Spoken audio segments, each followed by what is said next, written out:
Bonjour, on travaille sur la notion de parallélogramme. Donc, on est dans un repère quelconque, on a donné les coordonnées de 4 points A, L, E et Q, et la demande de l'énoncé est le quadrilatère A, L, E, Q est-il un parallélogramme? Alors, bien évidemment, on ne va pas faire une figure pour répondre oui, c'est un parallélogramme ou non, ce n'est pas un parallélogramme. On va faire un raisonnement. Il n'y a pas une seule façon de raisonner. On peut très bien travailler sur la notion de diagonale de même milieu. D'ailleurs, je vais mettre en lien une vidéo dans laquelle j'ai travaillé sur la notion de parallélogramme relié aux diagonales de même milieu. Mais on peut aussi travailler sur cette notion de parallélogramme en lien avec les vecteurs. Alors, comment on peut savoir si un quadrilatère est un parallélogramme? Eh bien, il va être suffisant de démontrer que deux vecteurs sont égaux, et s'ils ne le sont pas, ça ne sera pas un parallélogramme. Alors, quels deux vecteurs? Eh bien, vous avez tout intérêt à faire un dessin à main levée. Alors, vous n'êtes pas obligé de placer les points dans un repère correctement. Vous tracez un parallélogramme, vous placez vos 4 points, A, L, E, Q, et ça va vous permettre de voir quels sont les deux vecteurs que vous devez démontrer égaux pour que ce soit un parallélogramme, ou non égaux pour conclure que ce n'est pas un parallélogramme. Ici, on voit bien que le vecteur AL, ici, doit être égal au vecteur QE. Alors, je peux aussi prendre les choses dans l'autre sens. Le vecteur LEA doit être égal au vecteur EQ. Donc, une façon de faire, eh bien, c'est d'aller calculer les coordonnées du vecteur AL. Donc, pour calculer les coordonnées d'un vecteur, je vais mettre en lien une vidéo dans laquelle j'ai expliqué ceci. On applique une formule, x de L moins x de A, y de L moins y de A. Attention à ne pas écrire n'importe comment, donc on ne met pas de égal, mais on réécrit donc vecteur AL, et puis on applique cette formule x de L, donc 3, moins x de A, attention, 3 moins 5, qui donne 3 plus 5, 8. Là, les calculs ne sont pas bien compliqués, donc vous avez écrit la formule, vous pouvez donner le résultat immédiatement.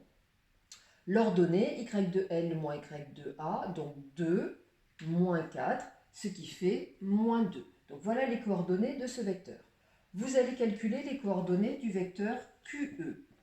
Et de deux choses l'une, soit les coordonnées de ce vecteur seront 8 et moins 2, auquel cas vous allez dire que les deux vecteurs sont égaux, que donc le quadrilatère est un parallélogramme, soit eh bien, les coordonnées de QE ne seront pas 8 et moins 2, auquel cas vous allez dire que les deux vecteurs ne sont pas égaux, et donc que le quadrilatère n'est pas un parallélogramme. Donc vous voyez que ce n'est pas bien compliqué, il faut juste prendre les deux bons vecteurs qui doivent être égaux. Je vais dire tout à l'heure que ce n'est pas les deux seuls. Je vais montrer quels deux autres vecteurs j'aurais pu prouver égaux. Donc le vecteur QE, donc j'applique la formule x de E moins x de Q, y de E moins y de Q. Donc le vecteur QE a pour coordonnées, donc x de 1 moins x de Q, ça fait 1 moins 7, donc 1 plus 7, qui fait 8.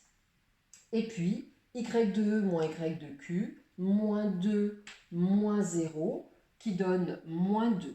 Donc là, je me rends compte que le vecteur AL est égal au vecteur QE, et donc le quadrilatère ALEQ, attention, vous voyez bien qu'il y a une interversion des deux points, et c'est bien visible dans le dessin, est un parallélogramme.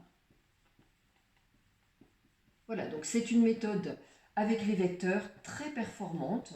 Il y a juste des petits calculs, deux petits calculs, enfin 4 petits calculs à faire en réalité, deux abscisses et deux ordonnées, et on prouve que c'est un parallélogramme, ou on aurait pu prouver que ça n'était pas un si les deux vecteurs avaient été différents.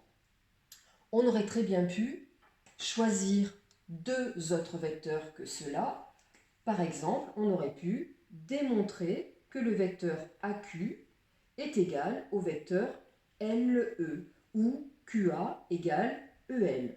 Comment on aurait fait ça? On calcule les coordonnées de AQ, on calcule les coordonnées de LE, on prouve que ces deux vecteurs ont les mêmes coordonnées. Donc voilà une façon de démontrer qu'un quadrilatère est un parallélogramme par du calcul de coordonnées de vecteurs. Donc rien de bien compliqué, mais attention, faites bien une figure pour bien savoir quels deux vecteurs vous devez démontrer égaux, sinon vous avez quand même beaucoup de chances de vous tromper. Voilà, je vous dis au revoir et à bientôt pour d'autres notions mathématiques.